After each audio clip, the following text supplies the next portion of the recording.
Hello बच्चों, आज की क्लास में हम लोग पढ़ेंगे chapter 4 class 12 magnetism, magnetic effect of current. इसमें जितना हम लोगों ने पढ़ लिया, बायो-सेवर्ट लॉ का कॉन्सेप्ट कर लिया, एम्पेयर-सर्किटल लॉ कर लिया, फोर्स बिटवीन मूविंग कंडक्टर कर लिया कि चार्ज मूव कैसे करता है, सिंगल कंडक्टर में करंट कैरिंग कंडक्टर निकाल लिया। ये सारी चीज़ें आप लोग चैनल पे जाके देख सकते हो या यूट्यूब में सीधा डाल सकते हो कि Ampere circuital law by V K Shukla sir and so on, सारी चीज़ें आपको मिलती रहेंगी। आज हम दो कंडक्टर्स के बीच में फोर्स निकालेंगे, दो करंट कैरिंग कंडक्टर्स हैं उनके बीच में फोर्स निकालेंगे और टॉर्क का कॉन्सेप्ट पढ़ेंगे किसी रेक्टेंगुलर कॉइल के लिए। दो टॉपिक पढ़ने हैं, दोनों टॉपिक न्यूमेरिकल के बेसिस पे बड़े इंपॉर्टेंट टॉपिक है, बहुत ही ज़्यादा इंपॉर्टेंट है न्यूमेरिकल के कॉन्सेप्ट से। तो आज के टॉपिक की जो डेरिवेशनल पार्ट है वो ज़रूर देखना, क्योंकि डेरिवेशंस ही वो न्यूमेरिकल में यूज़ होंगे कि किस तरीके से स्टेप होता है। लास्ट तक देखना, दो टॉपिक पढ़े जाएंगे। तो सबसे पहला टॉपिक पढ़ते हैं, force between two parallel current carrying conductors. Current carrying conductor, दो पैरेलल कंडक्टर हम रखेंगे, उनके बीच में हम फोर्स निकालेंगे कि किस तरीके से हमारे पास क्या क्या कॉन्सेप्ट बनता है। सिंगल कंडक्टर का हमने पढ़ लिया था F = IBL sin थीटा, जब चार्ज मूव करता था तो F = QVB sin थीटा, दोनों चीज़ें पढ़ चुके हैं हम। दो का पढ़ते हैं तो सपोज करो, देखो अगर ये दो कंडक्टर्स का पढ़ोगे तो बेटा दो केस बनेंगे। पहला केस तो बनेगा जब दोनों कंडक्टर्स में करंट सेम डायरेक्शन में आ रही है, दूसरा केस बनेगा जब करंट अपोजिट डायरेक्शन में जा रही है। तो हम ये दोनों केस भी डिस्कस करते हैं। तो यहीं पे मैं डायग्राम ही बना देता हूँ। मान लो ये दो कंडक्टर है हमारे पास, ये AB कंडक्टर है, ये CD कंडक्टर है। कंडक्टर वो नहीं बेटा 10 रुपये 10 रुपये, ये वाला कंडक्टर है। अच्छा, केस 2 ये लगाया हमने, दो पैरेलल कंडक्टर, ये AB, ये CD। पहले केस में करंट सेम डायरेक्शन में जा रही है, I1 करंट, I2 करंट, और डिस्टेंस हमने ले ली इनके बीच की R। विजिबल है ना? बता दिया करना, छोटा बड़ा अगर कुछ लिखना हो तो कमेंट सेक्शन में डाल दिया करो भाई। ये I1 करंट, इधर आ रही है I2 करंट, और ये R। ठीक है। एक चीज़ तो ये कि जब एक्सपेरिमेंट किया गया, एक्टिविटी से एक्सपेरिमेंट लिया गया, तो हमने ये देखा जब किसी सेल से दो कंडक्टर्स में करंट सेम डायरेक्शन में लगाते हो तो वो ऐसे अट्रैक्ट करने लगते हैं, एक दूसरे से चिपकने लगते हैं। जब अपोजिट डायरेक्शन में जाते हो तो दूर जाने लगते हैं। तो हमें ये पता चला कि अगर दो कंडक्टर्स में करंट सेम डायरेक्शन में फ्लो कराई जाती है तो उनको अट्रैक्टिव फोर्स एक्सपीरियंस होता है, और करंट अगर अपोजिट डायरेक्शन में फ्लो कराई जाती है तो उनको रिपल्सिव फोर्स एक्सपीरियंस होता है। हम नहीं मान रहे, हम इसको अपने हिसाब से डायग्राम बनाते हैं। देखो I1 के लिए ये CD फील्ड प्रोड्यूस करेगा। अब जाहिर सी बात है, करंट ऐसे जा रहे हैं ऊपर की तरफ, तो राइट हैंड थंब रूल के हिसाब से ये कंडीशन आनी चाहिए मैग्नेटिक फील्ड की। बहुत अच्छे से देखना, ऐसे लगाया, ये देखो ऐसे घूमते हुए, बेटा बहुत ध्यान समझना। तो अगर ये कॉन्सेप्ट आया तो क्या आना चाहिए, ये देखो, अगर मैं इस पॉइंट पे डिस्कस करता हूँ, ये करंट जा रही है तो ये ऐसे आएगा ना घूम के, ऐसे तो आएगा घूम के। अगर ये ऐसे आ रहा है घूम के तो ये इस तरीके से गया, ये चीज़ यहाँ पे, ये ऐसे राइट हैंड थंब रूल। तो B1 आपका कैसे निकल के गया, ये गया B1। बड़े ध्यान से भाई, राइट हैंड थंब रूल के हिसाब से यही तो चीज़ बनेगी, बनेगी नहीं बनेगी? अगर ये चीज़ बनेगी तो B1 आपका इधर चला गया, I2 इधर जा रहा है, B1 ऐसे आ रहा है, ऐसे ये ऐसे घुस रहा है ऐसे। अब I2 ये करंट, ये है मैग्नेटिक फील्ड, ये है करंट ऐसे है, मैग्नेटिक फील्ड ऐसे। फोर्स बताओ, लेफ्ट हैंड रूल के पास चलो। FBI करंट ये है और मैग्नेटिक फील्ड ये है, ये देखो FBI यही तो होता है ना। तो करंट ये लगी, मैग्नेटिक फील्ड ये है, फोर्स ये है, तो करंट तो ऐसे जा रही है और मैग्नेटिक फील्ड अंदर जा रहा है। तो देखो फोर्स किधर आ रहा है, इधर जा रहा है, इधर। तो बेटा क्या है, CD की तरफ फोर्स गया, ये F2 चला गया। अच्छी चीज़ है, अच्छा लगा, मज़ा आया। इन द सेम वे अगर मैं इस पे देखूँ तो करंट इस पे भी ऐसे जा रही है, तो इस पे मैग्नेटिक फील्ड ऐसे आना चाहिए। तो अगर इस पॉइंट पे मैं डिस्कस कर लेता हूँ तो क्या ये मैग्नेटिक फील्ड मुझे ये दिखेगा? बिल्कुल दिखेगा। तो ये देखो, ये B2 निकल के आया। अगर ये B2 इससे निकल गया, बड़े ध्यान समझना, हो सकता है पहली बार में डायग्राम ही समझना है आपको, तो बहुत आराम से समझना। आपको पहले क्या करना है, राइट हैंड थंब रूल लगाना है, बाद में क्या करना है, फ्लेमिंग्स लेफ्ट हैंड रूल लगाना है। अब इस सिचुएशन में करंट इधर है, मैग्नेटिक फील्ड इधर है, मतलब बाहर की तरफ। ये जो ऐसे बन रहा है ना, बाहर की तरफ है। तो FBI, करंट ऐसे, मैग्नेटिक फील्ड बाहर, ये देखो। तो फोर्स किधर जा रहा है? थंब अंदर जा रहा है ना, तो थंब किधर आ गया? ये आ गया F1। अब साफ साफ तुमको दिख रहा है कि F1 इधर आ रहा है और F2 इधर आ रहा है। तो अट्रैक्टिव फोर्स है या रिपल्सिव फोर्स है? अट्रैक्टिव फोर्स है। तो अगर दो कंडक्टर्स में करंट सेम डायरेक्शन में फ्लो कराई जाती है तो उनको कैसा फोर्स मिलता है? अट्रैक्टिव फोर्स मिलता है। अब बेटा इसमें डायग्राम बनाने की नीड नहीं है, इसमें आप समझ चुके हो, एक में ऊपर जा रही है, एक में नीचे जा रही है, तो इनको रिपल्सिव फोर्स मिलेगा ऐसा, ये चीज F1 और F2। आप क्योंकि पहले वाले से डायग्राम बना चुके हो, दूसरे वाले में इसी तरीके से अप्लाई कर सकते हो। कॉन्सेप्ट समझ आ गया? करंट सेम डायरेक्शन में जा रही है तो attractive force, current opposite direction में जा रही है तो रिपल्सिव फोर्स। ठीक है भाई, इतना आ गया समझ। अब हम निकालेंगे कि किस तरीके से वैल्यू यूज होती है। तो सबसे पहले ये बताओ कि मैग्नेटिक फील्ड B1 किसने प्रोड्यूस करी? CD ने। तो हम CD से क्या निकालेंगे? Magnetic field. और फोर्स किससे निकाल लेंगे? AB से। तो magnetic field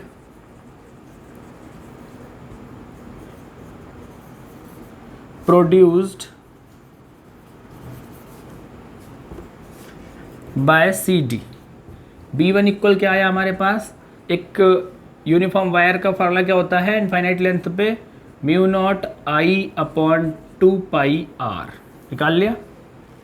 single force, single conductor के लिए आप फोर्स पढ़ चुके हो, क्या पढ़ाया है? IBL।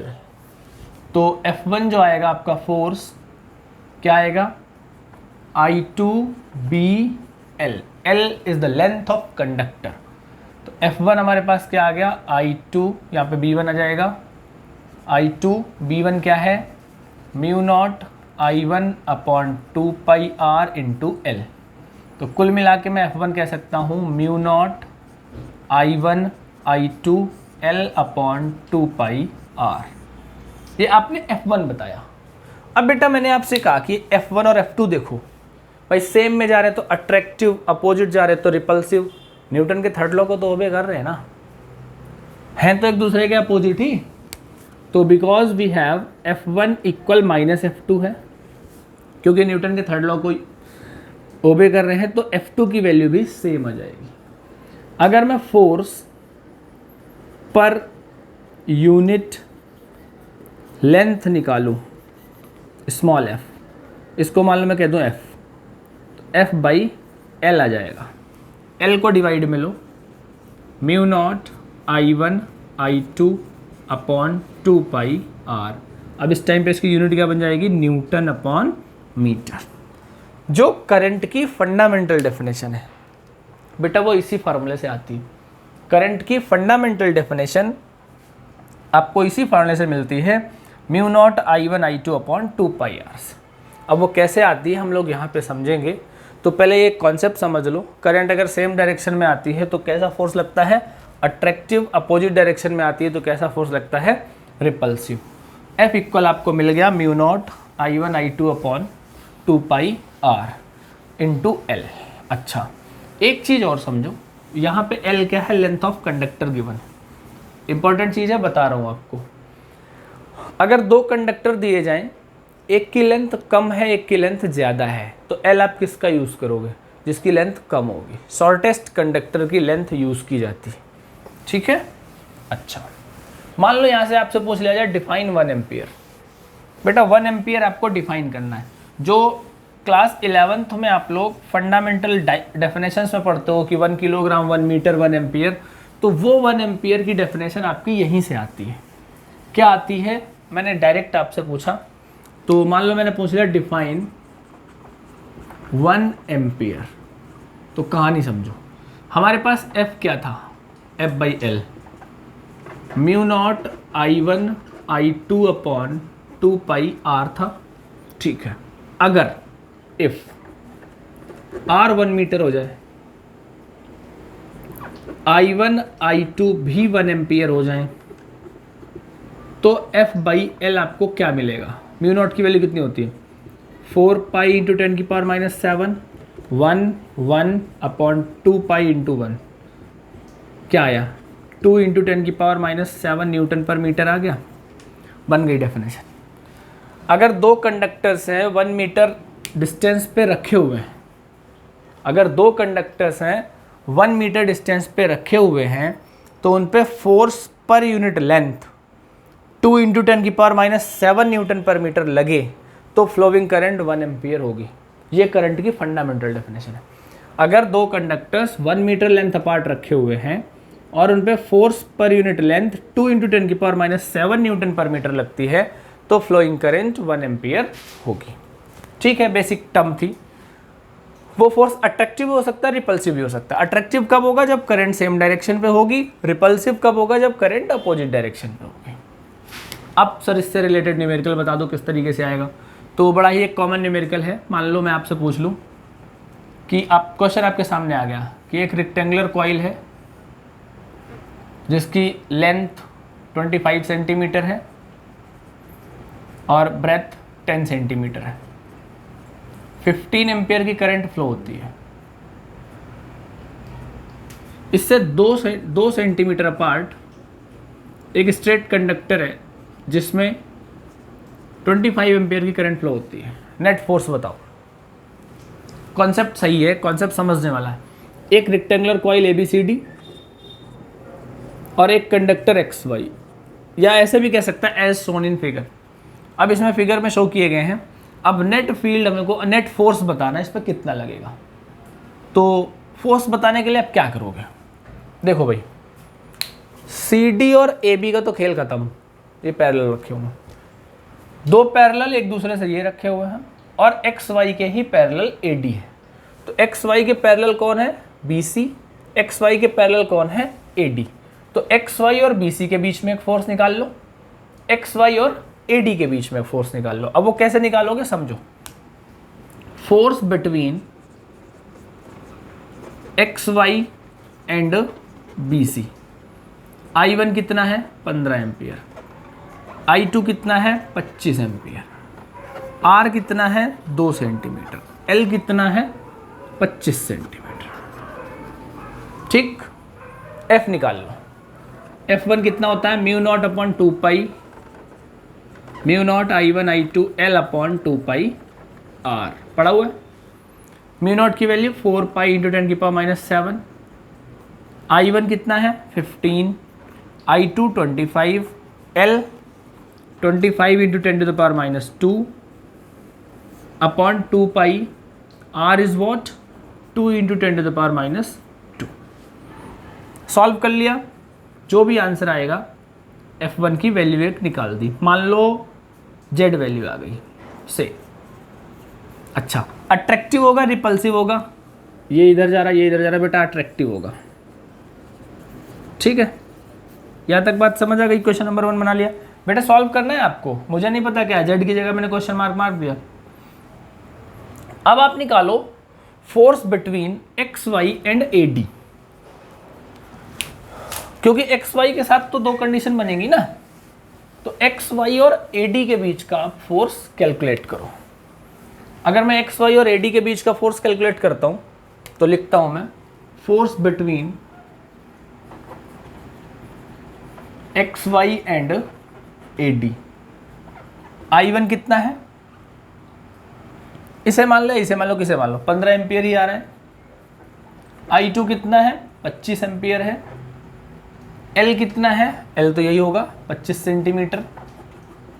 R कितना होगा, AD आपका XY से कितने डिस्टेंस पे है 10 + 2, साथ साथ देखो AB + BX 10 + 2, तो R हो गया आपका 12 सेंटीमीटर। यहाँ से F2 निकाल लो, mu naught I1 I2 L upon 2 pi R।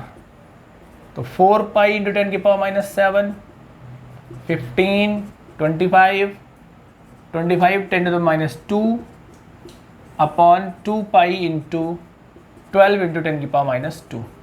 यहाँ से आपने निकाल लिया F2।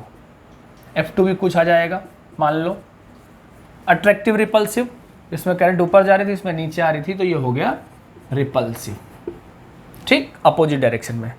अब आपको करना क्या होगा, अब आप F1 और F2 में F नेट निकालेंगे, बड़े वाले में छोटा वाला माइनस कर दोगे, तो बड़ा कौन आएगा, दिखने से ही लग रहा है कि F1 बड़ा आएगा, तो F1 माइनस F2 कर दोगे, ये आपका नेट फोर्स हो जाएगा। तो कभी भी इस टॉपिक का कोई भी क्वेश्चन आता है तो आप इस फॉर्मूले से यूज़ करके उसकी वैल्यू निकाल लेंगे, ठीक है, बात समझ आ रही है। तो टर्म खत्म, फोर्स बिटवीन टू कंडक्टर्स का कॉन्सेप्ट खत्म। बेटा इसको नोट करो जल्दी से।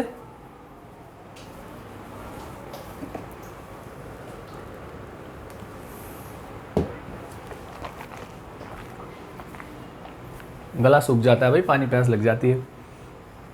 अच्छा, अब हम लोग टॉर्क का कॉन्सेप्ट करेंगे, नोट कर लिया होगा।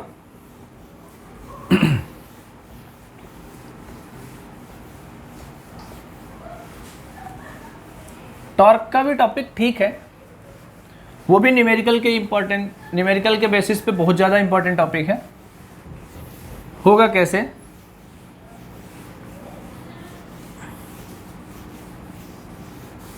अच्छा टॉर्क वर्ड तो समझते हो ना, tau, Elder brother of father, वो टाउ हमें निकालना है। टाउ तो पता ही है, फादर के बाद ही आते हैं टाउ। तो टॉर्क का कॉन्सेप्ट यूज करना है। टॉर्क एक्सपीरियंस्ड, आज का टॉपिक 2 है। टॉर्क एक्सपीरियंस्ड ऑन अ या by a current carrying loop, कहाँ, in a uniform magnetic field, in a uniform magnetic field. बेटा ये थोड़ा सा खतरनाक टॉपिक है, टॉर्क है, ताऊ जी से वैसे भी डर लगता है पिता ज्यादा ना, हाँ, तो ताऊ जी आज निकालने हमें। कोई भी करंट कैरिंग लूप है, लूप सर्कुलर भी हो सकता है, रेक्टेंगुलर भी हो सकता है। तो हमने मान लिया ये एक मैग्नेटिक फील्ड है, नॉर्थ और साउथ, इनके बीच में ये एक रेक्टेंगुलर कॉइल रख दी गई है, PQRS। करंट ये आ रही है, I करंट आ रही है, P से Q, Q से R से S, ऐसे करंट बना दी हमने, क्लॉकवाइज एंटी क्लॉकवाइज करंट बनी हुई है। तो सबसे पहली बात तो टॉर्क लगता कब है। टॉर्क का कॉन्सेप्ट हमने 11th में पढ़ रखा है, कुछ थोड़ा बहुत 9th में पढ़ा था। तो टॉर्क कब लगा था, जहाँ पे दो इक्वल और अपोजिट फोर्सेस लगते हैं। जैसे टैप खोलते हो, टोटी यार हिंदी में, टोटी खोलते हो तो क्या होता है, एक इधर जाता है एक इधर जाता है, तो ये टॉर्क लगता है। दरवाज़ा खोलते हो, एक जगह फिक्स करके फोर्स लगाते हो, टॉर्क लगता है। तो इन पोजीशंस पे टॉर्क लगता है। तो सबसे पहली बात तो हमें यहाँ ये पता करना पड़ेगा कि क्या दो इक्वल और अपोजिट फोर्स मिल रहे हैं, या मजे मजे में हमने कह दिया जी टॉर्क लगेगा। ठीक है, देखते हैं। अच्छा देखो, PQ पे करंट ये आ रही है ऐसे, मैग्नेटिक फील्ड किधर जा रहा है ऐसे, तो मैग्नेटिक फील्ड ये है, नॉर्थ टू साउथ ही होता है ना फील्ड लाइंस, तो ऐसे जा रही है ना मैग्नेटिक फील्ड ये, और PQ पे करंट ऐसे आई, तो फोर्स किधर जाएगा बताओ। FBI के हिसाब से लगाओ, FBI करंट, ये देखो फोर्स इधर आया, ये निकल के आया ना फोर्स ऐसे ऐसे बाहर की तरफ। अरे फ्लेमिंग्स लेफ्ट हैंड रूल लगाओ ना, FBI करंट ये, मैग्नेटिक फील्ड ये देखो। तो ऐसे तो मैं दिखा नहीं सकता, ये मुझे फोर्स लग गया, F1 फोर्स मान लो थोड़ी देर के लिए कि F1 फोर्स ये लग गया, ये चीज़। अरे ये दिखा दो F, ठीक, ये मैग्नेटिक फील्ड थी B। अब करंट इस पे ऊपर गई, ऊपर करंट जाने पे F B I ये है, B है, ये देखो ये फोर्स किधर जा रहा है, अंदर की तरफ जा रहा है, तो अंदर की तरफ ये फोर्स जा रहा है, मैग्नेटिक फील्ड तो ये आ रही है B F। तो एक्सिस ऑफ रोटेशन क्या बनी, इस पे फोर्स ऐसे, इस पे ऐसे, ऐसे घूमे, ये चीज नहीं आ रहा समझ, अरे नहीं आ रहा ना, ये चीज एक ऐसे आया, दूसरे पे ऐसे, तो ये ऐसे तो घूमी ऐसे, तो एक्सिस ऑफ रोटेशन मेरी ये बन गई। एक बात और मैं तुमको थोड़ी सी हिंदी में समझा दूं, एक कोई भी कार्डबोर्ड शीट या रेक्टेंगुलर, ये मेरे पास एक डायरी है, एक सेकेंड में उठाता हूँ उसको, यहाँ रखी है, ये चीज़ है, ये रेक्टेंगुलर कॉइल इसको मानो, ये चीज़ ये और ये, इसके बीच में मैग्नेटिक फील्ड लगी हुई है यहाँ पे, इस पे और इस पे नेट फोर्स कितना है, 0 है, ये देखो इस पे और इस पे नेट फोर्स F 0 है, क्योंकि IBL साइन थीटा साइन 0 बन रहा है। इस पे और इस पे फोर्स 0 होने का मतलब क्या है, इन दोनों पे फोर्स 0 होने का मतलब ये है कि कॉइल ऐसे नहीं जाएगी, ऐसे, देसी भाषा में समझा रहा हूँ तुमको, बहुत मजे में चीज़ें समझा रहा हूँ। देखो PS पे और QR पे F 0 होगा, F 0 होगा तो कॉइल ऐसे चल के नहीं जाएगी, ऐसे की ऐसे भाग गई ऐसे। अब इन पे फोर्स होगा जो इन पे लगेगा, इस वाले लाइन पे क्या लग रहा है, बाहर की तरफ फोर्स लग रहा है, इस पे क्या अंदर की तरफ फोर्स लग रहा है, तो कॉइल कैसे रोटेट करेगी, ऐसे ऐसे रोटेट करेगी, ये रोटेट करेगी, ये चल के नहीं जाएगी। तो कुल मिला के अगर मैग्नेटिक फील्ड के बीच में किसी कॉइल को रख दिया तो उसके अलॉन्ग ही रोटेट करती रहेगी, भाग के नहीं जाएगी। अच्छा चलो जी, रोटेट करवा दिया, रोटेट करा तो कौन लगा, टाउ लगा, क्योंकि इक्वल और अपोजिट फोर्स।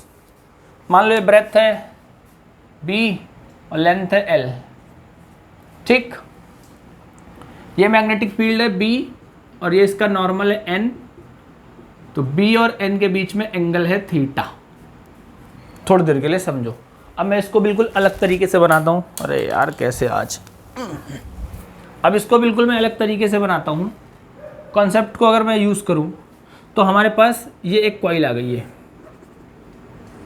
इसकी लेंथ, चलो ऊपर इधर बनाते हैं, ठीक से समझना, ये लेंथ आ गई, ये जो करंट नीचे की तरफ आ रही थी, तो यहाँ पे I क्या है आपकी, डाउनवर्ड है ना, इस पॉइंट पे क्या है, I अप जा रही है, अप जा रही है I, ये I डाउनवर्ड आ रही है, ये I अप जा रही है, तो फोर्स इस पे इधर आ रहा है बाहर की तरफ, मतलब ऐसे, ये F है, इसका F ये, तो परपेंडिकुलर डिस्टेंस कौन सी मिली, ये मिलनी चाहिए परपेंडिकुलर डिस्टेंस, ये कह लो या इधर से ये कह लो, ये थीटा।